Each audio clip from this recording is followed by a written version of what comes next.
Hello everyone, welcome back to another episode. ഇന്ന് ഞാനൊരു rice റെസിപ്പിയുമായിട്ടാണ് വന്നിട്ടുള്ളത്. ബീഫ് ബിരിയാണി. അപ്പോൾ ബീഫ് ബിരിയാണി തയ്യാറാക്കുന്നത് എങ്ങനെയെന്ന് നോക്കാം. അപ്പോൾ ആദ്യം അതിന് വേണ്ട ഇൻഗ്രീഡിയൻസ് ഒന്ന് പരിചയപ്പെടാം. ഒരു 10 പച്ചമുളക്, ഒരു 3 ഇഞ്ച് കനത്തിലുള്ളൊരു ഇഞ്ചിയുടെ കഷ്ണം, ഒരു 15 to 20 വരെ ഗാർലിക് ക്ലോവ്സ്,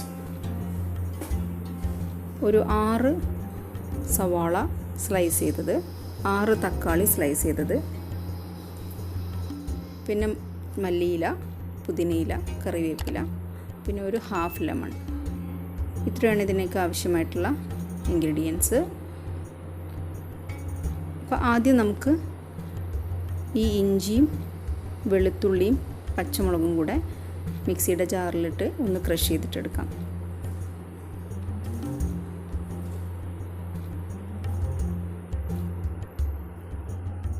ഞാനിതിവിടെ ക്രഷ് ചെയ്ത് കൊണ്ടുവന്നിട്ടുണ്ട്. ഇനി നമുക്ക് ഒരു കുക്കർ സ്റ്റൗവിൽ വയ്ക്കാം. അതിലേക്ക് 2-3 ടേബിൾ സ്പൂൺ വെളിച്ചെണ്ണ ഒഴിച്ചു കൊടുത്തിട്ടുണ്ട്. വെളിച്ചെണ്ണ ചൂടാവുമ്പോൾ നമ്മൾ സ്ലൈസ് ചെയ്ത് വെച്ചിരിക്കുന്ന സവാള ആഡ് ചെയ്യാം.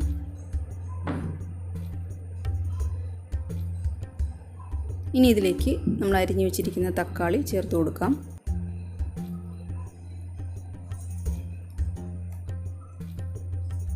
ഇനി ഇത് പെട്ടെന്നൊന്ന് വഴന്ന് കിട്ടാനായിട്ട് ഞാൻ 1 ടീസ്പൂൺ ഉപ്പ് ഇതിലേക്ക് ചേർത്ത് കൊടുക്കുന്നുണ്ട്.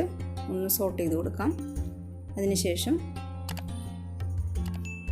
നമ്മൾ ക്രഷ് ചെയ്ത് വെച്ചിരിക്കുന്ന ഇഞ്ചി, വെളുത്തുള്ളി, പച്ചമുളകിൻ്റെ പേസ്റ്റ് ഇതിലേക്ക് ഇട്ട് കൊടുക്കാം.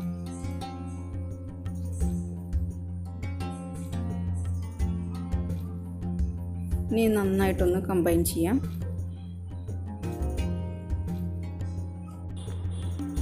ഇനി ഇതിലേക്ക് വേണ്ട മസാല പൗഡേഴ്സൊക്കെ ചേർത്ത് കൊടുക്കാം. ഞാനിവിടെ 1 ടീസ്പൂൺ കുരുമുളക് പൊടി ചേർത്ത് കൊടുത്തിട്ടുണ്ട്. ഇനി 1 ടീസ്പൂൺ ഗരം മസാലപ്പൊടി ചേർത്ത് കൊടുക്കാം. 1 ടീസ്പൂൺ പെരിഞ്ജീരകപ്പൊടി ചേർത്ത് കൊടുക്കാം. ഇനി ഇതിലേക്ക് 1 ടേബിൾ സ്പൂൺ മഞ്ഞൾപ്പൊടി ചേർത്ത് കൊടുക്കുന്നുണ്ട്. ഇനി മല്ലിപ്പൊടിയാണ് ചേർത്ത് കൊടുക്കാൻ പോകുന്നത്. അത് 4 ടേബിൾ സ്പൂണോളം ചേർത്ത് കൊടുക്കുന്നുണ്ട്. നമ്മുടെ ഗ്രേവി നല്ല തിക്കായിട്ട് കിട്ടാൻ വേണ്ടിയിട്ടാണ് 4 ടേബിൾ സ്പൂണോളം മല്ലിപ്പൊടി ചേർത്ത് കൊടുക്കുന്നുണ്ട്. ഇനി ഇതിലേക്ക് പാകത്തിനുള്ള ഉപ്പും കൂടെ ഇട്ട് കൊടുക്കാം. ഇനി നന്നായിട്ടൊന്ന് കമ്പൈൻ ചെയ്തിട്ടെടുക്കാം. ഇനി ഇതിലേക്ക് നമ്മൾ കഴുകി വൃത്തിയാക്കി വെച്ചിരിക്കുന്ന ബീഫ് ചേർത്ത് കൊടുക്കാം. ഞാനിവിടെ ഇത്തിരി വലിയ കഷ്ണങ്ങളാക്കിയിട്ടാണ് ബീഫ് മുറിച്ചെടുത്തിട്ടുള്ളത്. അപ്പോൾ ബിരിയാണിയിലേക്കാവുമ്പോൾ കുറച്ച് വലുപ്പത്തിൽ തന്നെ നമുക്ക് ബീഫ് കട്ട് ചെയ്തെടുക്കാം. അപ്പോൾ നന്നായി ഇളക്കി യോജിപ്പിക്കുക.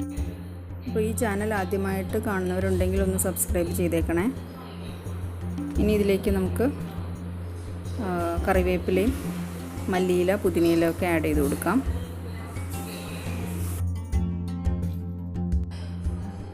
ഇനി ഇതിലേക്ക് ഒരു ലെമണിൻ്റെ പകുതി നമുക്ക് സ്ക്വീസ് ചെയ്ത് ചേർത്ത് കൊടുക്കാം. ലെമൺ സ്ക്വീസ് ചെയ്യുന്നതിന് പകരം തൈര് ഒഴിച്ചാലും മതി. അപ്പോൾ ഞാനിപ്പോൾ ഇവിടെ ലെമണാണ് യൂസ് ചെയ്യുന്നത്. ഇനി ഇതെല്ലാം കൂടെ നന്നായിട്ടൊന്ന് കമ്പൈൻ ചെയ്തിട്ടെടുക്കാം.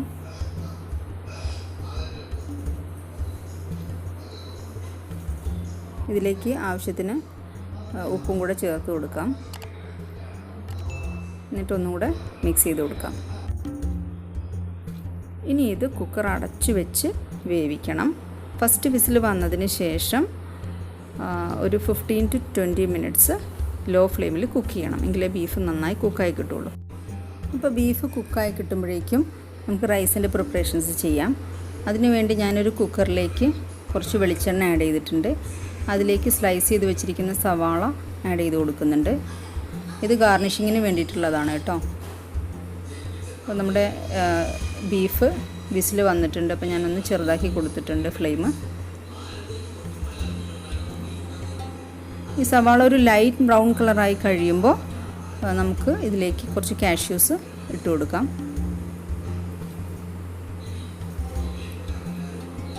നന്നായിട്ടൊന്ന് സോട്ട് ചെയ്ത് കൊടുക്കാം. അപ്പോൾ ഈ കാഷ്യൂസും ഇതുപോലെ ലൈറ്റ് ബ്രൗൺ കളറായി വരുമ്പോൾ നമുക്ക് റൈസിൻസ് ആഡ് ചെയ്ത് കൊടുക്കാം. ഇനി ഇതെല്ലാം കൂടെ നന്നായി ഒന്ന് മൊരിഞ്ഞ് വരുമ്പോൾ നമുക്ക് മറ്റൊരു പ്ലേറ്റിലേക്ക് മാറ്റി വയ്ക്കാം. അപ്പോൾ നമ്മുടെ ഈ ചാനൽ ആരെങ്കിലും സബ്സ്ക്രൈബ് ചെയ്യാത്തവരുണ്ടെങ്കിൽ, ഫസ്റ്റ് ടൈം വിസിറ്റ് ചെയ്യുന്നവരുണ്ടെങ്കിൽ ആ റെഡ് സബ്സ്ക്രൈബ് ബട്ടണിൽ ഒന്ന് ക്ലിക്ക് ചെയ്ത് സബ്സ്ക്രൈബ് ചെയ്യുക. അതുപോലെ തന്നെ ആ കുഞ്ഞു ബെൽ ബട്ടൺ ഉണ്ടാവും അതിൻ്റെ തൊട്ടപ്പുറത്ത്, അതൊന്ന് പ്രസ് ചെയ്താൽ ഞാൻ ഇടുന്ന എല്ലാ വീഡിയോസിൻ്റെയും നോട്ടിഫിക്കേഷൻസ് നിങ്ങൾക്ക് കിട്ടുന്നതാണ്. അപ്പോൾ ഇത് മൊത്തം ഞാനിവിടെ മറ്റൊരു പ്ലേറ്റിലേക്ക് മാറ്റി വെച്ചിട്ടുണ്ട്. ഇനി നമുക്ക് ഗീ റൈസ് തയ്യാറാക്കാൻ വേണ്ടിയിട്ട് ഈ സെയിം കുക്കറിലോട്ട് ഞാൻ കുറച്ചുകൂടെ നെയ്യ് ഒഴിച്ചു കൊടുത്തിട്ടുണ്ട്. അതിലേക്ക് ഹോൾ സ്പൈസസ് ആയിട്ടുള്ള പട്ട, ഗ്രാമ്പു, ഏലം എന്നിവ ചേർത്ത് കൊടുക്കുകയാണ്. ഇനി ഇതിലേക്ക് ചെറുതായിട്ട് അരിഞ്ഞു വെച്ചിരിക്കുന്ന സവാള കൂടെ ചേർത്ത് കൊടുക്കാം. എന്നിട്ട് നന്നായിട്ടൊന്ന് സോട്ട് ചെയ്യാം. ഇനി ഇതിലേക്ക് വേണ്ട റൈസ് നമുക്ക് അളന്നെടുക്കണം. ആ റൈസ് സാധാരണ ഗീ റൈസിലേക്ക് നമ്മൾ 1 കപ്പ് അരി എടുക്കുകയാണെങ്കിൽ 2 കപ്പ് വെള്ളം അങ്ങനെയാണ് ചേർത്ത് കൊടുക്കുക. അപ്പോൾ നമുക്ക് ബിരിയാണി ദം ചെയ്യാനുള്ളതുകൊണ്ട് അത്ര തന്നെ വെള്ളം ആഡ് ചെയ്ത് കൊടുക്കണ്ട. അപ്പോൾ ഈ ഒരു പാത്രത്തിനാണ് ഞാൻ അരി അളന്നത്. അപ്പോൾ അതേ പാത്രത്തിൽ തന്നെ നമുക്ക് വെള്ളം അളന്ന് ചേർക്കാം. അപ്പോൾ 1 കപ്പിന് ഒരു 1.25 കപ്പ് വെള്ളം എന്നുള്ള രീതിയിൽ വേണം നമ്മൾ ആഡ് ചെയ്ത് കൊടുക്കാനായിട്ട്. അപ്പോൾ ഞാനിവിടെ വെള്ളം ചേർത്ത് കൊടുത്തിട്ടുണ്ട്. ഇനി ഇതിലേക്ക് പാകത്തിനുള്ള ഉപ്പ് കൂടെ ഇട്ട് കൊടുക്കാം. ഇനി ഇതൊന്ന് തിളച്ച് വരട്ടെ.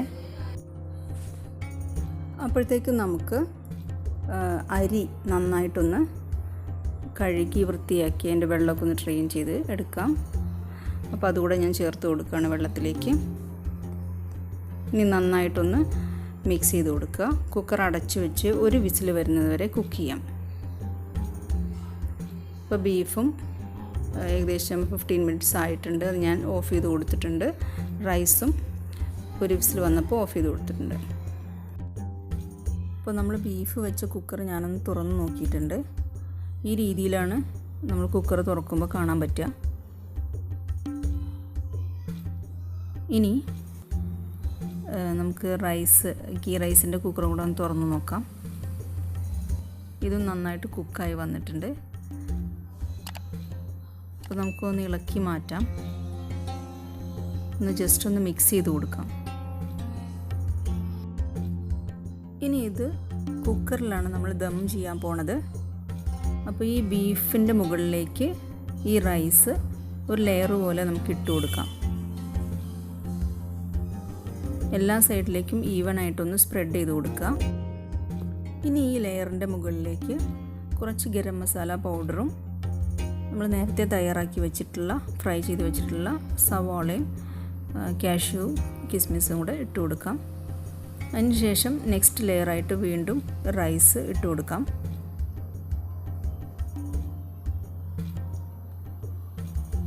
അതിൻ്റെ മുകളിൽ വീണ്ടും ഗരം മസാല പൗഡറും ഫ്രൈ ചെയ്ത് വെച്ചിരിക്കുന്ന സവാള, കാഷ്യൂ, റൈസിൻസും കൂടി ഇട്ട് കൊടുക്കാം.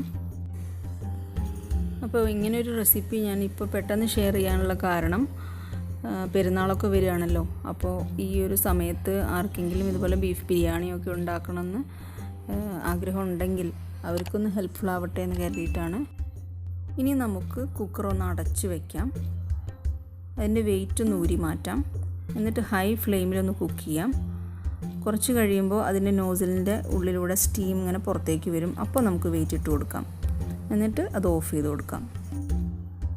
ഒരു അരമണിക്കൂർ 3/4 മണിക്കൂറിന് ശേഷം ഞാനിതൊന്ന് തുറന്ന് നോക്കിയതാണ്.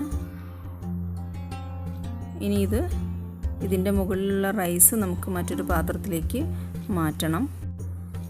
ഇപ്പോൾ ആ മസാലയുടെ ആ ഒരു ഫ്ലേവറും സ്മെല്ലൊക്കെ നമുക്ക് കിട്ടി തുടങ്ങിയിട്ടുണ്ട്. അപ്പോൾ ഈ താഴത്തെ ലെയറിലേക്ക് ഈ മസാലയുടെ ആ ഒരു ഫ്ലേവറൊക്കെ നന്നായിട്ട് അതിലേക്ക് ബ്ലെൻഡായിട്ടുണ്ടാവും. അപ്പോൾ അതെല്ലാ ഭാഗത്തേക്കും ഈവണായിട്ടൊന്ന് സ്പ്രെഡ് ചെയ്ത് കിട്ടാൻ വേണ്ടിയിട്ടാണ് നമ്മളിത് മറ്റൊരു പാത്രത്തിലേക്ക് മാറ്റി വയ്ക്കുന്നത്. അതിനുശേഷം നമ്മൾ നന്നായിട്ടൊന്ന് മിക്സ് ചെയ്ത് കൊടുക്കും. അപ്പോൾ മസാല വേറെയും റൈസ് വേറെയും ആക്കി എടുത്തിട്ടുണ്ട് നമ്മൾ. ഇനി ഈ റൈസ് നമുക്ക് നന്നായിട്ടൊന്ന് മിക്സ് ചെയ്തെടുക്കണം. അതിൻ്റെ ആ ഒരു മസാലയുടെ ഫ്ലേവറൊക്കെ എല്ലാ സ്ഥലത്തേക്കും ഈവനായിട്ടൊന്ന് സ്പ്രെഡായി കിട്ടാൻ വേണ്ടിയിട്ടാണ്. അപ്പോൾ ഇതുപോലെ നന്നായിട്ടൊന്ന് ഇളക്കി യോജിപ്പിക്കുക. അപ്പോൾ ഈ ബീഫ് ബിരിയാണിയുടെ റെസിപ്പി നിങ്ങൾക്ക് ഇഷ്ടമായിട്ടുണ്ടെങ്കിൽ ലൈക്ക് ബട്ടൺ ഒന്ന് പ്രസ് ചെയ്യുക. അതുപോലെ നിങ്ങളുടെ ഫാമിലി ആൻഡ് ഫ്രണ്ട്സിനൊക്കെ ഒന്ന് ഷെയർ ചെയ്ത് കൊടുക്കുക. അപ്പോൾ നമ്മുടെ ബീഫ് ബിരിയാണി ഇവിടെ തയ്യാറായിട്ടുണ്ട്. ഇനി ഇത് നമുക്കൊരു സെർവിങ് പ്ലേറ്റിലേക്ക് എടുക്കാം. ഇത് നമുക്ക് ഏതെങ്കിലും ഒരു ഫെസ്റ്റിവൽ ഒക്കേഷൻസിലോ അല്ലെങ്കിൽ ഏതെങ്കിലും ഒരു പാർട്ടിക്കോ അല്ലെങ്കിൽ ഗസ്റ്റ് ആരെങ്കിലും വരുമ്പോഴോ ഒക്കെ ട്രൈ ചെയ്ത് നോക്കാൻ പറ്റുന്ന ഒരു ഐറ്റമാണ്. അപ്പോൾ ഇതെല്ലാവരും ഒന്ന് ട്രൈ ചെയ്ത് നോക്കുക. എന്നിട്ട് നിങ്ങളുടെ അഭിപ്രായങ്ങളും നിർദ്ദേശങ്ങളും ഒക്കെ കമൻറ്റ് ബോക്സിൽ ആഡ് ചെയ്യുക. നിഷാനാസ് റെസിപ്പി നോട്ട്സ് @gmail.com എന്ന് പറയുന്ന ഐഡിയിലേക്കും നിങ്ങൾക്ക് മെയിൽ ചെയ്യാവുന്നതാണ്. അപ്പോൾ ഇനി നമ്മൾ ഒന്ന് ഗാർണിഷ് ചെയ്തെടുക്കുക അതിനെ. അപ്പോൾ നേരത്തെ നമ്മൾ ഫ്രൈ ചെയ്ത് വെച്ചിരിക്കുന്ന ആ ഒരു സവാളയും കാഷ്യൂ നട്ട്സും കിസ്മിസും ഒക്കെ ഉണ്ടല്ലോ, അതൊന്ന് ഇതിലേക്ക് ചേർത്ത് കൊടുക്കാം. കുറച്ച് മല്ലിയില കൂടെ ആഡ് ചെയ്ത് കൊടുത്തിട്ടുണ്ട് ഡെക്കറേഷന് വേണ്ടിയിട്ട്. അപ്പോൾ ഈ ബീഫ് ബിരിയാണിയുടെ റെസിപ്പി നിങ്ങൾക്ക് ഇഷ്ടമായിട്ടുണ്ടെങ്കിൽ ആ ലൈക്ക് ബട്ടണിലൊന്ന് പ്രസ് ചെയ്യുക. നിങ്ങളുടെ ഫാമിലി ആൻഡ് ഫ്രണ്ട്സിനൊക്കെ ഒന്ന് ഷെയർ ചെയ്ത് കൊടുക്കുക.